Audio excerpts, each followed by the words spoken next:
for tuning in to DeProgram with Ted Rall and John Kiriakou. That black space over to the right side of your screen is John Kiriakou's voice. He's still in Mexico and the signal is not awesome. Good morning, John. Oh, John, please say that you're there. We had tech issues. That's why we started the countdown a little bit early. On the late side this morning, and why we're coming in at 9:03. By the way, we're here Monday through Friday, 9 a.m. Eastern time. John, I don't think can hear me.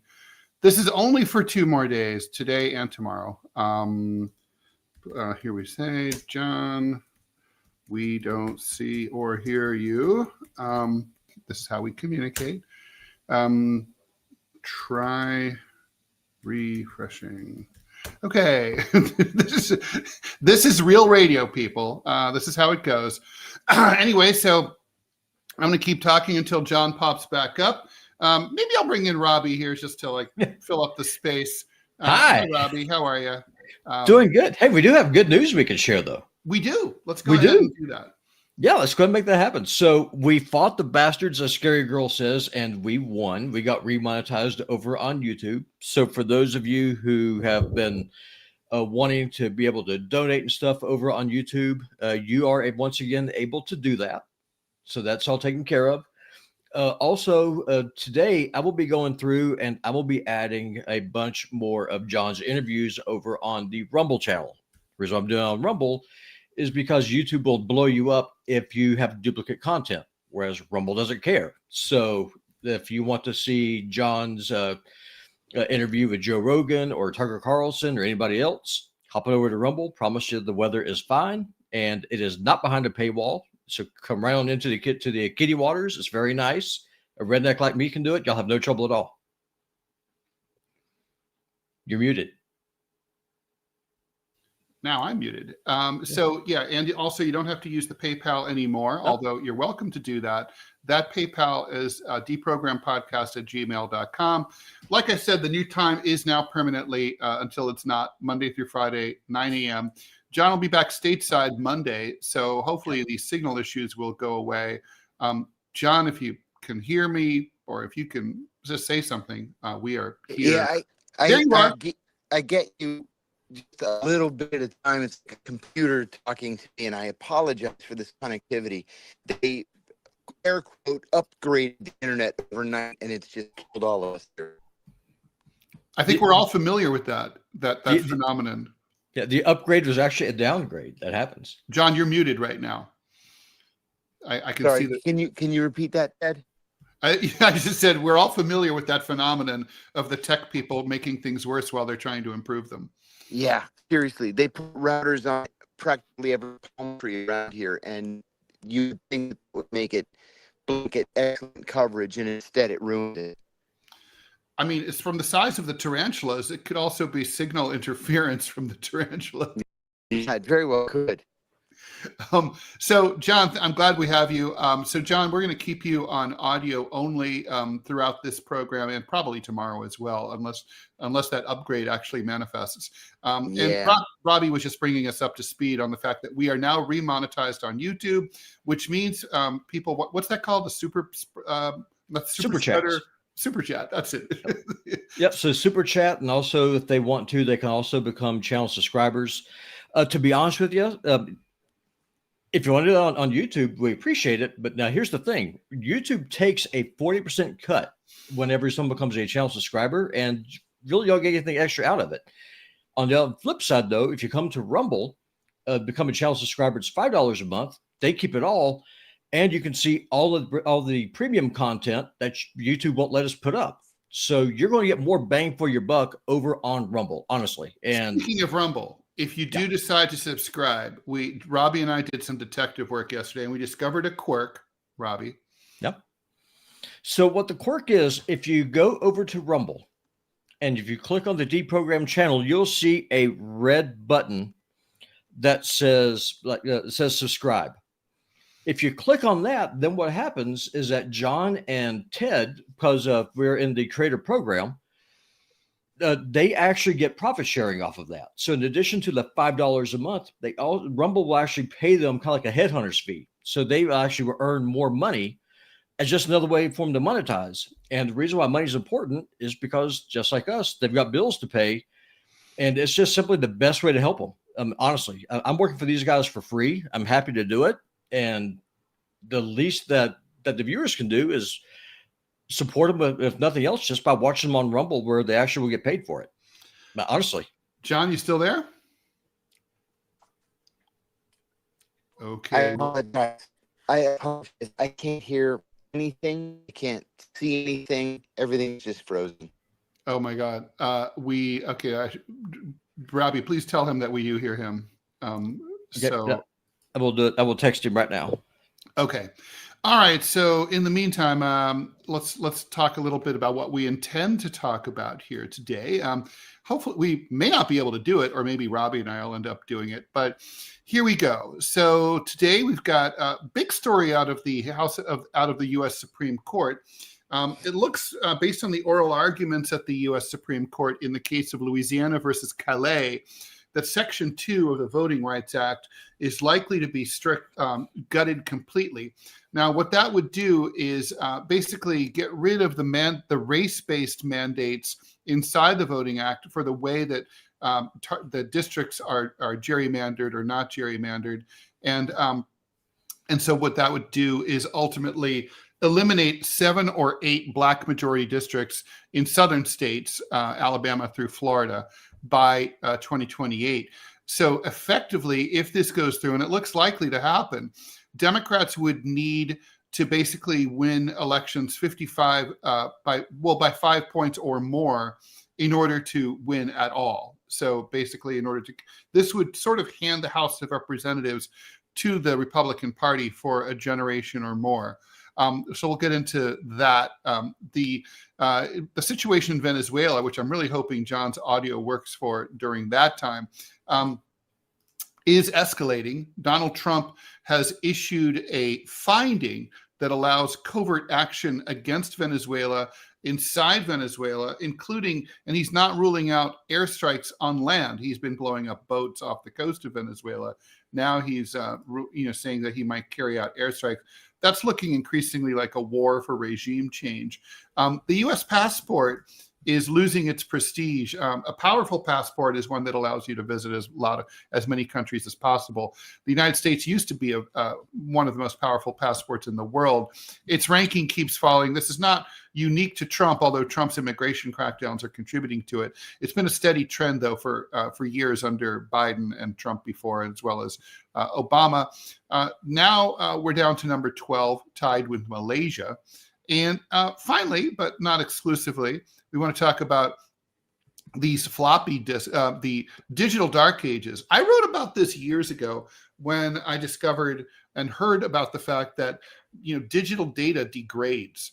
So like floppy disks and things like, but not just those, even CDRs, which we were told were like permanent and would last millions of years and all that. All digital data degrades and ultimately rots. So it's like there's all sorts of archives that are composed of stuff that was stored on floppy disks and CDRs and jazz disks, if you remember those.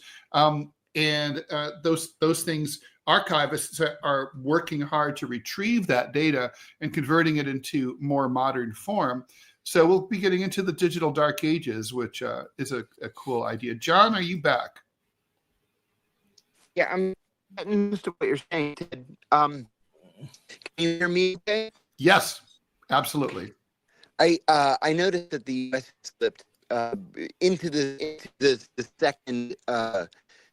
second 10 of passports in the world. The European Union passports, for the most part, are far superior to American passports. But the issue is for the United States, it's just conflicted because we keep putting more and more restrictions on other countries and their ability to travel to the U.S.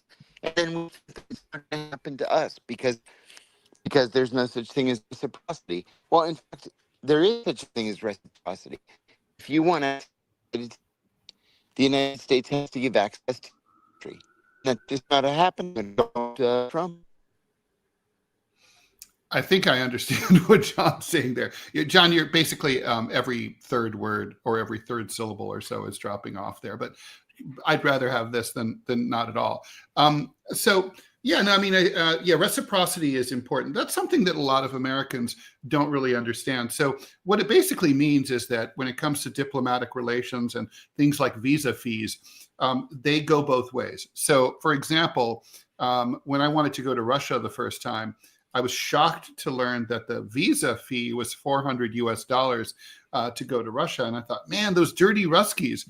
Well, it turns out that it was the US that started this and basically had increased.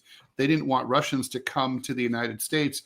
This was during the 90s. And they were, all, if you remember, the Russian mafia in Brooklyn and places like that was a thing. So they were trying to discourage Russians from coming to the US. So they increased the visa fee to $400. Well, the Russians reciprocated. That's reciprocity. So, but these days, the U.S. has been making it harder for people to come from their country to the U.S. than the other way around. That's been going on for years. It's not just a Trump thing. And so now other countries are starting to respond. And even with Europe, you now have to apply, it used to be like with a US passport, Americans didn't need a visa. You could just go to Germany, just show up at the airport with your passport and you were good to go. But now you have to file the security thing ahead of time and get that approved. So, and now, the Europeans are reciprocating there too.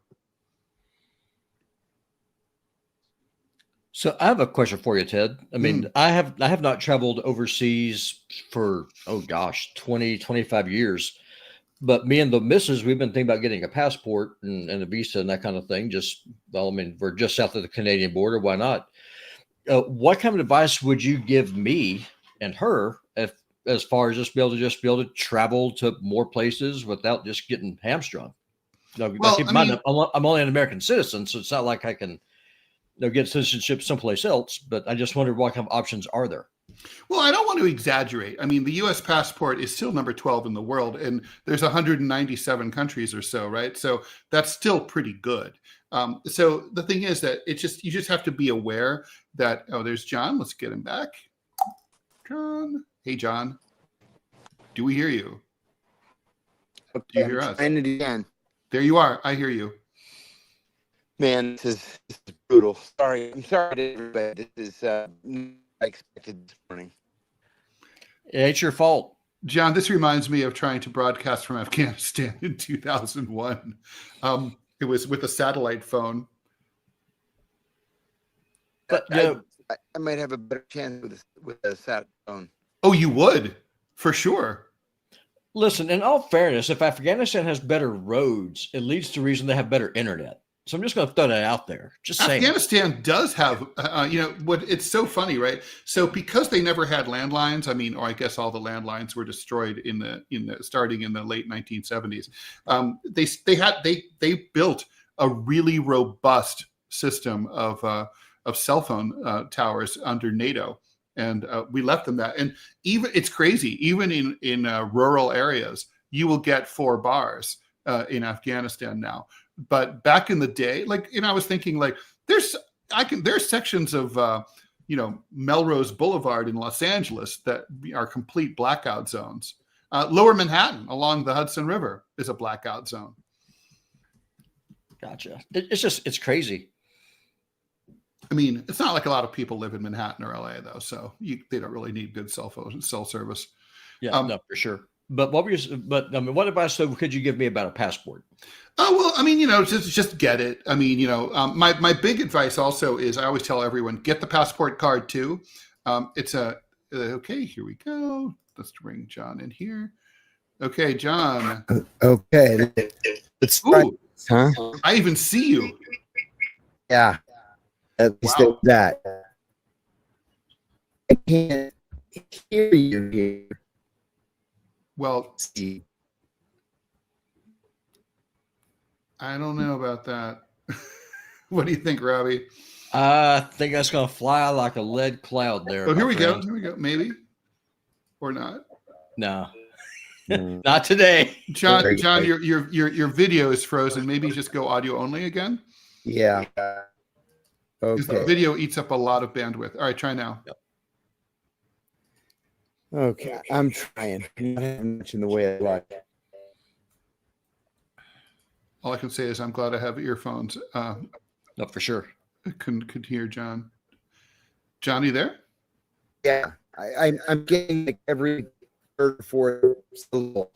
All right, we're talking. Robbie is asking about the power of the U.S. passport. He doesn't have a passport. He wonders what to do.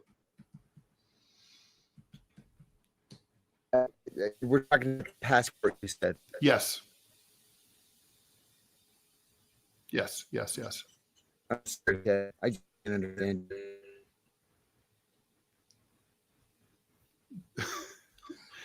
Well, John, just whenever you want to talk, just start talking and I'll shut up. So, all right. So, yeah. So, Robbie, I mean, basically, so, there's the passport card that you can use for land crossings, like into Canada and let's try this. Yeah, there you go. From Canada and Mexico, and you can use it for cruise ship destinations in the Caribbean.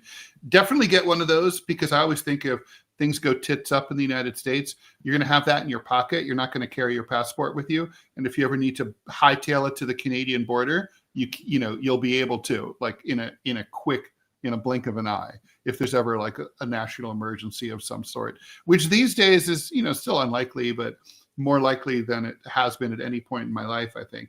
But just get the passport. Don't take for granted that a country you want to go to is going to be visa-less just because it's a U.S. ally.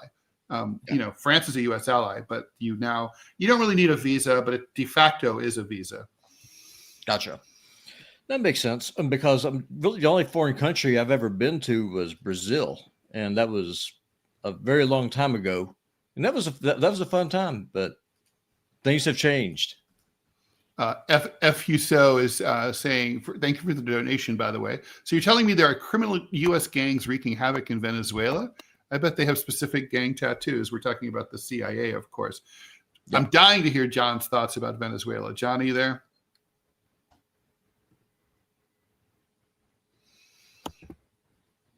I hear fumbling with the mic. John, you there? This is all right.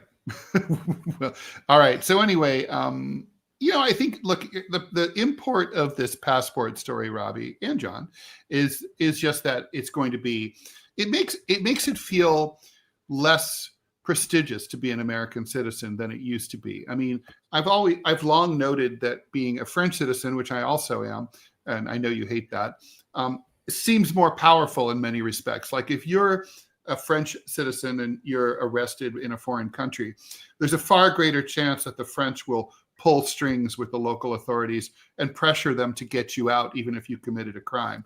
In the US case, that just doesn't seem to be the case at all. It's kind of like, well, you're on your own. You have to deal with the US authorities. And if they send you to some gulag, maybe the US consulate will send someone out to visit you in prison to make sure you're not dead, but maybe they won't.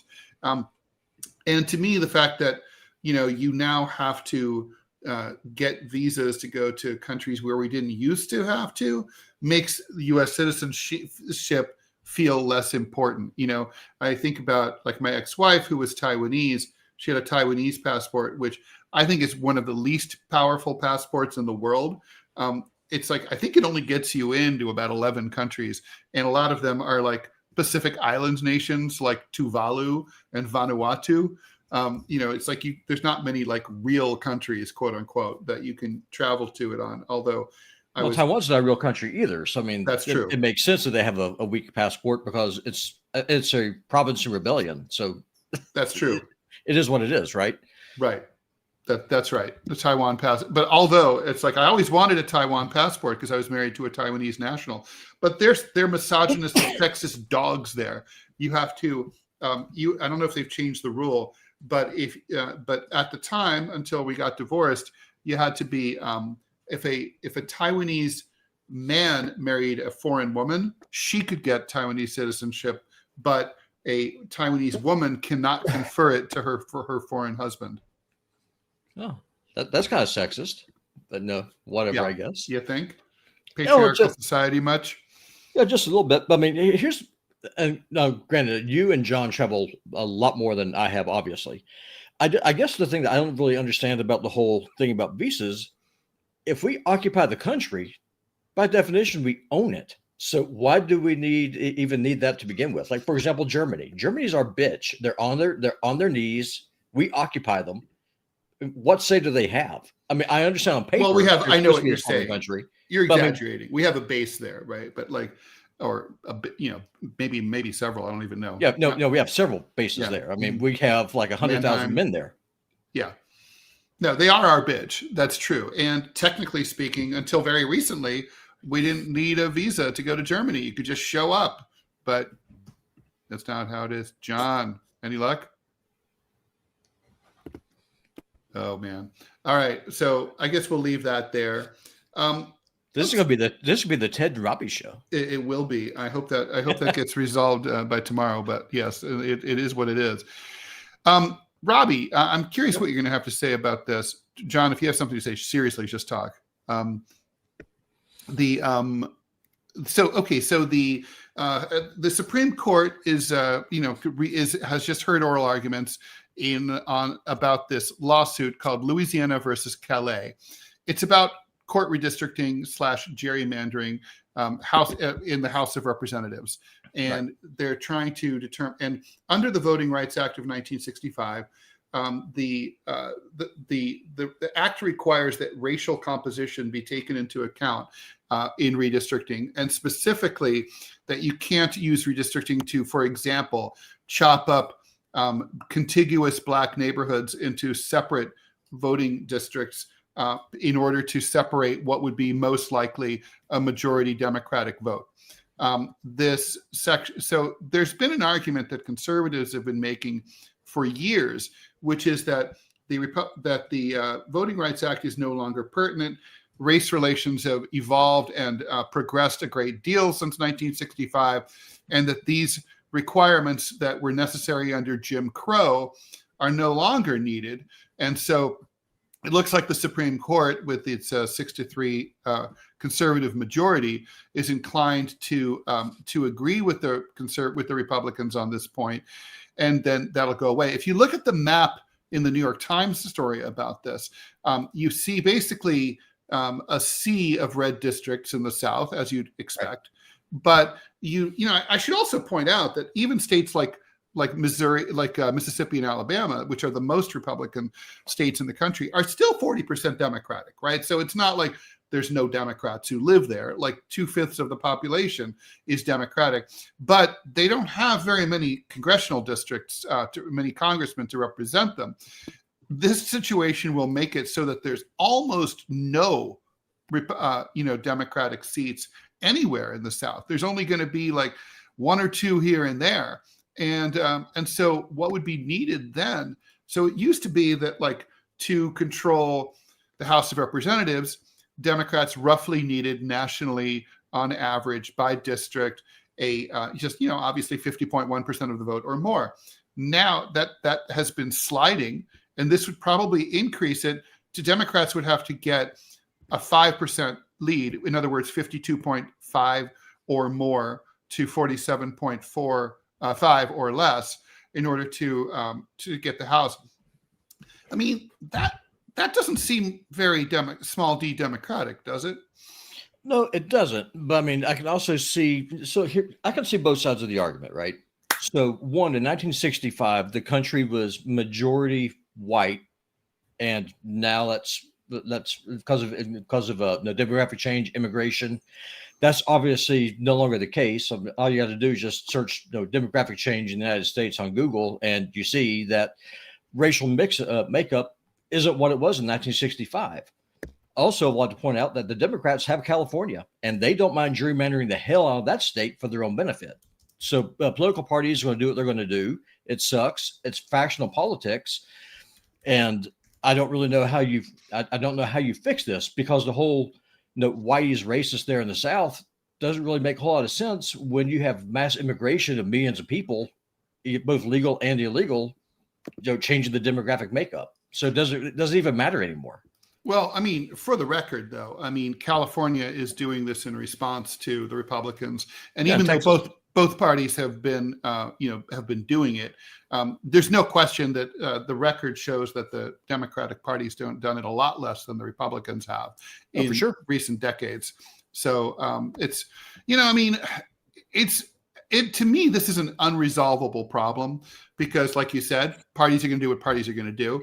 And the thing is, how do you resolve it, right? How do you come up with a fair district? I mean, part of me thinks like, well, some parts of the country, a district is really obvious. In the district where I grew up, which was the 3rd congressional district in Ohio, it was the county, right? And it's like a very simple thing to understand. There's the Montgomery County, smack down and dab in the middle is the county seat, which is Dayton, the major city where I grew up. And then in the middle of, and then you have like out the suburbs, which are a ring around Dayton. Then you have farmland out on the hinterlands of the county. This is, to me, a logical congressional district. Like, it's like Montgomery County has a discrete culture that is represented by the 3rd district of Ohio, or at least I don't know if they've gerrymandered it since I lived there, but that's how it was. Right. Then you see some of these crazy gerrymandered districts in the like places like North Carolina, or hell, here in New York City. I mean, I don't know how familiar you are with the geography of New York City, Robbie. But, not at all. But okay, there is literally, like, my district, the last time I checked, is a thin strip of the Western Manhattan, based to the west of basically Broadway, all the way down to the Battery, and then it jumps across New York Harbor and incorporates parts of Brooklyn. That's Gerald Nadler's district. And I was always like, these districts have nothing in common with each other, except I guess they're near water. But culturally, politically, they just don't have anything in common. This is a gerrymandered district. And so you could be like, well, the Upper West Side of Manhattan, that's a district. It has a discrete culture. The Upper East Side has a discrete culture. Greenwich Village has a discrete culture. And I think you kind of know it when you see it. I'm sure it's like that where you live as well. Sure. And but you kind of like, but it's inherently subjective, just like in the same way that here in New York City, people argue about where the East Village begins and ends. Like, no, it's really First Avenue. No, it's Avenue A. No, it's Second Avenue. And like, so it's always going to be subjective, and people are always going to bitch and moan about it. And there's really no fair way to resolve it. Well, there's not. And as a right winger, Ted, I'm probably about to surprise you. I think that the Constitution that we currently have just simply doesn't work. It was designed for 13 colonies that became independent states united in a federal union. Where in a very agrarian society, and the longest that you could travel in a day was just like it was for the Romans 2,000 years earlier. Yeah. So I mean, it just simply doesn't work anymore. And again, I'm breaking. Well, we need a constitutional convention, and that's why nobody's copying our constitutions anymore, right? Like when they start a new country. Well, it needs, I mean, honestly, it needs to be replaced. It simply does not work for a transcontinental nation and in a modern age. Now, here's the question for that. If you do this, then how do you guarantee things like freedom of speech? You have people out there saying, well, you have freedom of speech unless it's hate speech. I said there's no such thing as hate speech. Speech is speech. So then how do you reconcile that? How do you reconcile the Second Amendment? I'm opposed to giving the federal government any kind of monopoly on force. Well, then you have people I use the term left just for grins and giggles, I guess. We're going to say, well, then you got to do something about gun violence. So, I mean, I don't know how you reconcile those differences. Not to mention, here's the thing too, right? So, I mean, and I don't know if the law or a constitution can ever resolve this issue, but the U.S. Constitution basically is we've got a government. And the government lets us have rights and privileges, and by definition, if rights are God-given, then they're not given by the government. They're God-given. They're provided by, we're entitled to them just by virtue of being humans or by being American citizens or whatever. And so when you talk about like gun rights, Well, the U.S. government, in its infinite wisdom, has decided that like some people in some states, now recently all states, can have guns, but only certain kinds of guns, right? Like you can't have, you can't have a rocket propelled grenade launcher. And yet it would be so fun. It's like, so why are we not allowed to have military weapons? Because that wouldn't make sense. So it's the politics and I kind of agree with it, but it doesn't really make sense constitutionally or legally. Well, just, again, I mean, you have to kind of go back, to what the intention of the Constitution was. When the Constitution was first ratified, it was a restraint on federal power, not state power. That's why states have their own constitutions. So, for example, the Second Amendment, what that was in terms of this conversation, said that the federal government could not go in and take away the guns and say someone in Alabama or Virginia. But on the flip side, though, if the state of Virginia decided through its constitution said no, private ownership of guns is not going to be allowed, the original intent of the Constitution, that was that state's right because it was an independent sovereign state. That kind of thinking died in 1865. So right. This whole idea of a supreme federal government was completely foreign to the drafters of the Constitution. And I mean, this slow roll that we're on right now, I don't see how it gets resolved. And it doesn't get. Look, I do say, look, it's right now what I'm about to say is being belied by the current political situation in France, where literally the current constitution is on the ropes and may be tossed in favor of the new constitution. But I will give the French this, right? They have a constitutional convention annually, and they get together and they amend it annually in a number of ways. So they recognize that like things need to be tinkered with. We can't amend our constitution in any meaningful way. I mean, it's too hard. I mean, we can't even pass the Equal Rights Amendment to say that, women are equal to men. We can't even do that. Every other modern country has that. It's bizarre. Well, it's just kind of what I just now said, though. I mean, the system that we currently have just simply does not work. Like, for example, this whole idea of having districts. Yeah, it is a good idea to have representatives based on states, based on population. But why not just do a census and then each state just has, like, say, in case of California, I don't know how many seats I like that idea. Yeah, I think California has about 45. Yeah, then what you do is just you have how many people are going to run for states, and then the people who win the top 45. Then they get the seat. What's the point of having a district? I understand counties because you have a county sheriff who's the supreme law enforcement of that particular area, or in the state house. You can see why they need to be represented by districts, because the districts are like mini states within the state. Right, but as far as a federal system goes, it doesn't make any sense to me. I agree with you. That's a great idea. I never thought about that, Robbie. That's fantastic. I totally agree with that. FUSO, thank you for the other contribution. Don't vote for either Democrats or Republicans. Well, that's what I do. I don't vote for Democrats or Republicans either.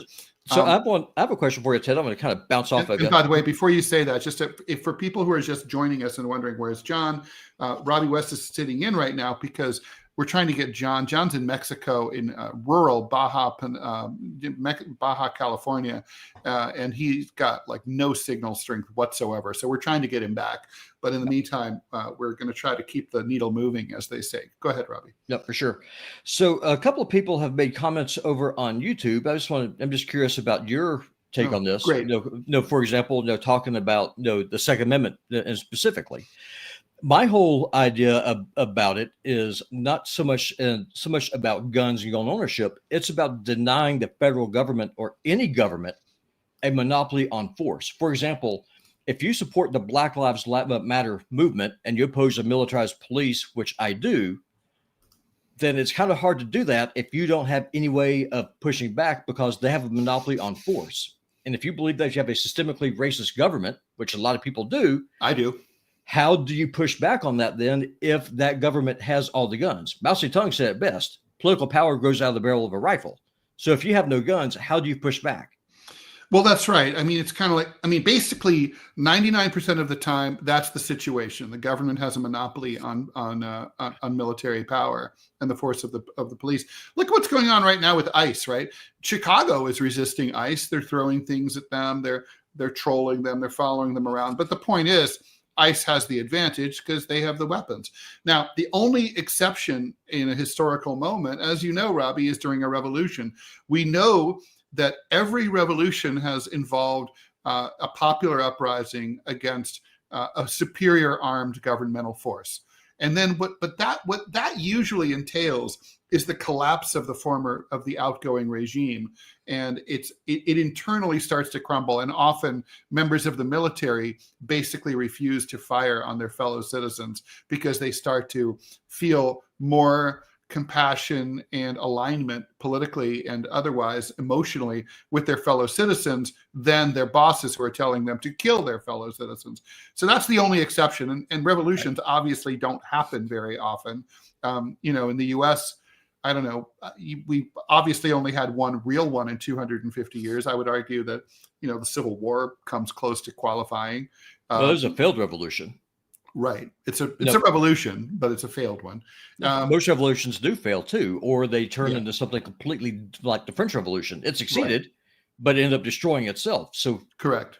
I mean, was it better than what you had? My argument's no.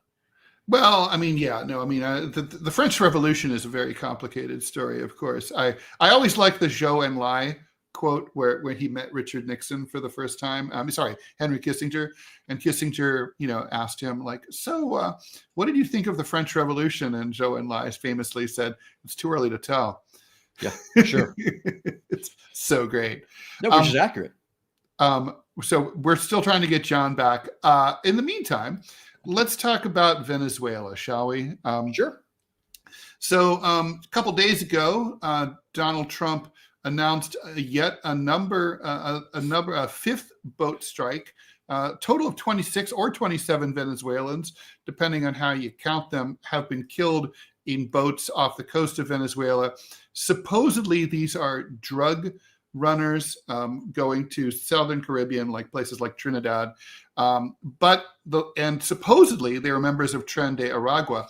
The most recent strike, Trump didn't even say what gang or what organization these guys are supposedly in. And I do have a question that's come up before, Robbie.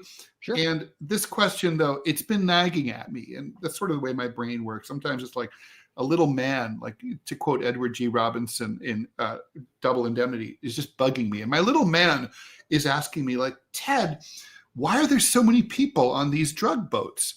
Drug boats usually are filled, John pointed this out, filled to the brim with, drugs. And like I weigh 215 pounds or so, and I'm not worth nearly as much as 215 pounds of cocaine. So, why would you bring, like, I don't know, even a skinny 160-pound Venezuelan? Why would you bring him on a boat? Why would you need 6 or 8 guys on one of these boats? You wouldn't, right? No. I mean, so they're probably. So are they really drug runners? If I had to hazard a guess, I would say no. I mean, that's what it is. I'm just some hick here in Montana who plays on computers and kind of reads stuff for a living. But I mean, if I had to hazard a guess, then no. I mean, that's not how you do it. And besides, even if it was, you don't break the law to enforce the law. Like, I have no problem at all with putting the army on the border, as and then just going Vlad the Impaler on people crossing the border illegally. I have no problem with that. Well, a lot of countries do that. Yeah, well, it's our border. I've seen what that looks like. I mean, the border, like China has thousands of miles of border that are very. It's hard to believe anyone could ever cross them. I mean, like I remember I traveled from Kyrgyzstan into China, and this was quite the border crossing. So, if memory serves, there were 12. You'd leave Kyrgyzstan, then you drive through 12 kilometers of no man's land, which then you arrive at half a kilometer of minefield, which is swept frequently. And then you get up you arrive finally at the border crossing. At that border, there is, obviously there's guards. Guards are stationed at watchtowers every half kilometer with snipers. There are also dogs that are vicious, bitey border dogs. I don't know how they avoid getting blown up by the mines, but somehow they do. And then on the other side of the border in China, it's the same routine: half a mile of minefield, and then 12 kilometers of no man's land. I mean, you ain't crossing that border. No. You ain't. Well, that's just the thing, right? I mean, you don't have a nation if you don't have a border. And one of the foundational, and I think this is something that people on the left and people on the right, like we are, can agree on, is that the government's first duty is to determine who gets to live in a country. I mean, if anyone could just walk in and just settle and say, okay, this piece of land now belongs to me, by definition, you're not in a country, because citizenship has to mean something. Where you live has to mean something. Language, culture, history, that has to mean something. Yeah, that's what I agree with you. I mean, look, that's the definition of a country, right? It's a defined territory that people say this is ours, and if you want to come in here, you have to get our permission, right? That's what it is. That's totally what it is. And if you don't have that, then you literally don't have a nation state. You have something, I don't know what, but you don't have that. Well, you have a failed state. Look, you have Libya, or you have Zimbabwe. I mean, that's what you have. I mean, prove me wrong. Show me any nation state in history, in 6,000 years of human history, that was actually a functioning nation, that had functioning institutions, a working economy, that had open borders. I can't think of one. And what Trump is doing in the Caribbean is totally illegal. I agree with Trump's critics on this. It's illegal. It's immoral. It's wrong. It should not be happening. I'm Team Ted and Team Manila on this. I mean, my question is where's Congress? They could cut off the funding for it. Why are they doing their jobs? They're not. But Congress doesn't do its job anymore. That's the problem. That started back in Obama. Why do you have Congress if you have a president that has a pen and a phone?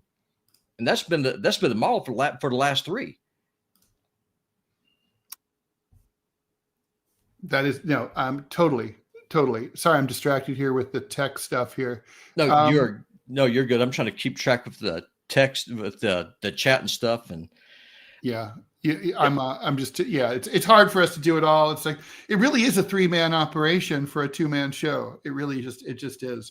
And by the way, if you're just joining us, we are currently Johnless due to his crappy connection out there in Mexico. Maybe we'll go to war over that. So Venezuela. So now, so Godneth says that the British Empire did not have borders. I beg to differ. The British Empire, they would send you to the next world if you tried to violate their borders. Read about the Great Game if you doubt me. I was going to say, I mean, certainly there are places that were like trading capitals in the, for example, on the Silk Road, where anybody could come and go. They didn't really, but they had walled cities. They did have guards. They did control things. They had emirs, right? I mean, it's Tibet had ferocious borders. It was almost impenetrable until the latter part of the 19th century. At least to non-Tibetans. So, I guess a good example of a non-nation state situation is Central Asia before the Tsarist expansion. Those were just basically nomads running around, like the Kyrgyz, the Kazakhs, the Tajiks, and so on, the Uzbeks, and they sort of all mixed around, and they just basically brought their animals to feed wherever there was food. Those were not defined nation states. Sure. And by nation state, I'm talking about a geographic area that had a strong central government, some kind of institution, like think Rome, think Byzantium, think Egypt. I think you could include the China, the Aztecs as well. Yeah. No, like no China and of its different variations. I mean, there were times where China was a unified empire called the Celestial Empire. Other times it was just a failed collection of warring tribe states. It's just it is what it is, right? But at the end of the day, though, China is still China because the majority of people there are Chinese with with at least a common language or the common culture. There's a bunch of different dialects. It's a huge place. But I mean, the idea of what it means to be China is the same. The idea of what it means to be Mexican is the same. Right. That's what I'm saying. This whole thing that Trump's saying, well, I'm going to secure the border, but blowing the hell out of speedboats in the Caribbean, it's not securing the border. You secure the border by telling the cartels in Mexico, if you keep doing this, I will send you to the next world.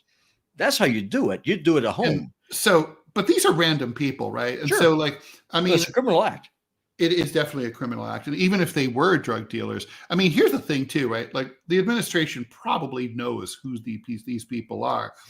The fact that they don't want to tell us or Congress or even a limited group of Congress, like, they had the Gang of Four that they used to bring in for briefings for things like this in the Senate. The fact that they don't want to brief our elected representatives at all, it's really chilling. It is. And all Congress has to do is cut off funding. That's all they have to do. Seriously. It's the easiest thing to do. And the question is this is one of those things that people on the left. Well, right now they have cut off funding, right? I mean, we have a government shutdown. Funding is cut off. Well, for some things, but not others. I mean, we're obviously still able to go and blow up speedboats in the Caribbean. There's money for that. The military is still getting paid because of some executive order where Trump ordered them to shake out the couch cushions to find whatever they could that they weren't sending to Israel and Ukraine. Yeah, of course. I mean, there's a lot of overlap between the populist right and the populist left that people could agree on if people can get through their thick heads that if you look and sound like me, and I'm not your enemy if you're on the left and vice versa. There is common ground we're able to work on this kind of stuff. And you're able to do it by having civil debate. And let's settle the big issues first, and then we can settle gun rights and abortion and gay marriage, everything else. Let's just try to actually secure the country first. I think that's a good place to start. Definitely seems like a plan to me. And then we got to talk, I guess we have time to talk about one more story, unless any of the chatters who I'm not able to see right now. So I apologize to the Rumblers and the YouTubers because I'm not able to see you guys and keep the show going at the same time and try to get John back all at the same time. But we're going to try to fix all that. An engagement for me is hard because y'all keep seeing me look over the right. It's not because I am a right winger, which I am. It's because I'm doing my day job at the same time. So I'm watching the chat, doing the back end, and trying to keep the needle moving. So we're not trying to ignore y'all. It's just a bit of a shit show today. Yeah, it really is. And it might be again tomorrow in the interest of full disclosure. I don't know, maybe tomorrow we should run that episode that we taped with Jake Tapper. That might be the move, right? I'll check in with John and we'll text if we can get in touch with him, and that's a fair warning to everybody. Tomorrow might be a taper. John will be back stateside on Monday, so hopefully that'll work out. Oh, here's one for you, Ted. I'm gonna just jump in rudely. Fraz is pointing out that Trump wants to build his triumphal arc in DC. What are your thoughts on that? Oh my God, yeah. Well, he does. I mean, it's going to be hard for me to top my revulsion at that with the fact that he's going to do that ultimate fighting thing at the White House on July 4th of the 250th anniversary of the signing of the Declaration of Independence next year. So that's going to be hard to beat. I have to admit, I have a soft spot for triumphal arches. And look, let's face it, a Democratic president's never going to sign up for anything like that. No. It's very Roman. It's kind of gauche. Of course, the design of the one that I've seen online kind of sucks, but I have to admit, I can't really summon any outrage for it. I mean, Donald Trump is a silly, silly man, and this is a silly idea. But, so what? Like, there are worse things. What do you think, Robbie? I think he's just going full Augustus. I mean, when Augustus became the emperor of Rome, people didn't realize that the Republic had failed till after the end of his reign because he kept all the trappings. That's all this is, in my opinion. It's just more symbolism. It's trying to keep up the veneer. It's trying to make people think that elections continue to matter, especially in the current system that we have. And it's just, he's going for the symbolism. But the thing is, though, symbolism doesn't really work if you have a population that can't agree on anything. And that is the thing that Augustus accomplished, right? I mean, he came in after the brutal Roman Civil War, and he did unify Rome. I mean, he created an idea of Rome that lasted for 400 years or more. And and Rome as we know it. I mean, he's kind of like an amazing dude, really. Yeah, for sure. And I agree with you. I mean, I think that's the problem with the Republicans and Trump they're trying to unify the country under this sort of whole, like, we're all patriots, we're all the same, we're all Americans. But you can't do that and say that half the country are scum and anti-American, traitors. You can do that in a country like where you scapegoat 4% of the population, but you can't scapegoat half the population and then claim you have any unity whatsoever. Well, it's worse than that. I mean, you can't try to unite the country and what it means to be an American whenever you import millions of people every year, legally and illegally. I mean, that by definition dilutes the culture. I mean, immigration is a thing, and it has a good side, I guess, and it definitely has a bad side. The bad side is that immigration depresses wages and it dilutes a nation culturally. That's a statement of fact. That's not a racist thing to say. It is true. The reason why Japan is Japanese is because it's majority Japanese. If you brought in 50% Haitians into Japan as we know it would no longer exist. You have fewer dogs and cats, probably. Now, who could say? But one could definitely say, though, that Japan would not look like Japan if even 30% of the population was from Haiti. So, to me, it doesn't make any sense about building the symbolism and trying to rally around the flag whenever it doesn't mean what it means to legacy Americans like me. That's fresh off the boat. That's a problem as well. Yeah. And I guess we only have a few minutes left, but I don't want to leave without talking about this story about the digital dark ages. So at Cambridge University in England, archivists are basically trying to rescue a ton of information that they got from Stephen Hawking from his estate. And his papers, as you would imagine, considering that he worked a lot in the 1970s, 80s, and 90s, include things like floppy disks and jazz disks and zip disks and all sorts of stuff like that. And the archive, it's an interesting story, right? The archivists are worried that they have a bunch of challenges here. First of all, it's hard to get the devices that can still read these things. Then some of them are covered with mold and they have to be scraped away without hoping that you don't scratch the magnetic tape, the magnetism off. The magnetic rot that we talked about at the beginning of the story, right at the beginning of the show, data rot, is a real thing. Basically, look, this brings up for me a much bigger issue than just why can't we get information off these things? The book is probably one of the most sturdy forms of information storage that's ever existed, because it's even if half of it's been burned away or sogged, you can read the other half, right? Digital media is really dangerous, because if 10 or 11 is gone out of billions on the same piece of information, it's all gone, right? You can either watch a DVD and have it be perfect, or you can't watch it at all. A CD, if a CD is fucked up, you may not be able to listen to that CD at all, even though it has a minor glitch. And same thing is true. We've all had, if you're old enough to remember, I know you are, the floppies and the click of death, the click, click, click. You're not going to be able to get the data off that thing. Robbie, all of our stuff now, it's in the cloud. It's all digitized, right? Analog information is gone. Are the archivists of the future just not even going to be able to know anything about who we were or what we did or what we liked or what we were like? To be honest with you, the entire idea of having a digital archive scares the hell out of me more than anything. Because the beauty about a book is that no one can censor a book that I have in my house. I can go through and I can read that book. I can go to the library, but if I'm able to find the book, I can read it. Whereas what I have with you with Chat GPT, they erased you. You don't even exist as a person anymore.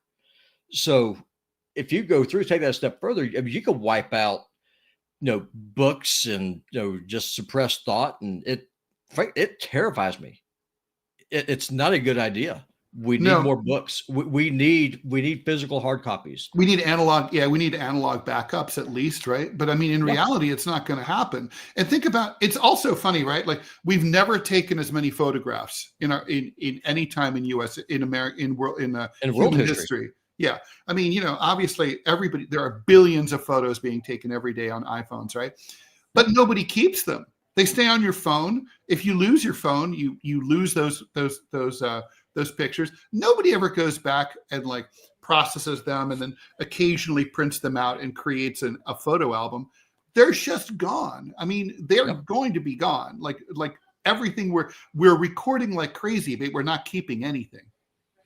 No, I completely agree, and it's not a good thing. When it comes, for example, with what's going on in Gaza, with the genocide there,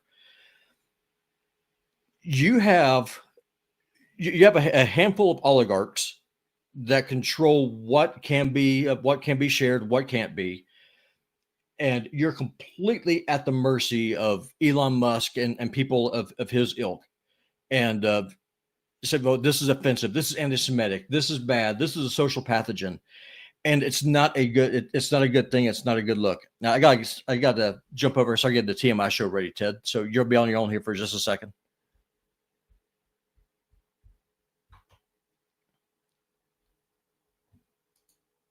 No, you're muted. Sorry about that. I was just apologizing for the tech glitches we had here on DeProgram with Ted Rall and John Kiriakou. John will reattempt tomorrow. We will, if not, it'll be a Robbie and Ted show again. In all likelihood, we'll see what happens there. Thank you for bearing with us. Please follow, and share the show. If you're watching on YouTube, we are remonetized, so you can redonate. You don't have to worry about the PayPal anymore. Stay tuned if you'd like to the TMI show with me and Manila Chan. Manila Chan is stateside, so we shall be able to hear her. John, I hope you're able to hear this in some form or hear about it. But anyway, stay away from the tarantulas, and thanks and take care.